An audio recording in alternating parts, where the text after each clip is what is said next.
연결고리가 동전 노래방이었는데 오늘 또 다른 노래방 감염 사례가 확인됐습니다. 그런데 이 사례는 아예 다른 방을 사용한 경우라서 접촉자로도 분류되지 않았습니다. 그럼 대체 어떻게 감염이 된 건지 먼저 윤상문 기자가 보도합니다. 서울 도봉구의 동전 노래방에서도 유사한 감염 사례가 나왔습니다.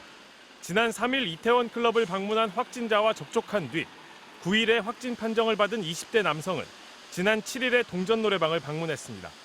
그런데 같은 시간대 해당 노래방을 방문했던 10대와 20대 남성도 추가로 확진 판정을 받았는데 특이한 건 세 사람이 서로 마주친 적도 없다는 점입니다. 서울시는 에어로졸, 공기 중에 떠다니는 미세한 침방울로 인한 전파 가능성을 언급했습니다. 그 안에가 같은 공조 체계로 지금 환기가 이루어지는 그런 데도 있다는 것을 저희들이 파악을 했습니다. 동전 노래방과 같은 작고 밀폐된 공간에서 이용객들은 보통 침방울을 튀기며 노래할 수밖에 없습니다. 이때 바이러스와 함께 나온 침방울이 작은 입자인 에어로졸 형태로 환기 시스템을 통해 다른 방으로 흘러가 감염시킬 수 있다는 겁니다. 다만 중앙방역대책본부는 그 가능성을 높게 보진 않고 있습니다.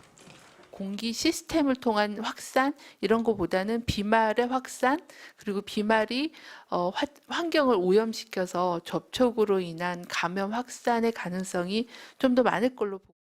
손에 침방울이 튄 사람이 화장실 손잡이 등을 만지고 이곳을 다른 사람이 다시 만지는 등의 간접 접촉으로 감염됐을 가능성이 더 크다는 뜻입니다. 방역당국은 동전 노래방이 관리자 없이 운영되는 곳이 많고 출입 명단도 제대로 작성되지 않을 수 있다는 점을 우려하고 있습니다.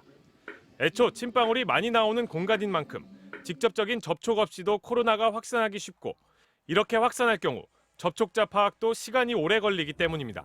MBC 뉴스 윤상문입니다.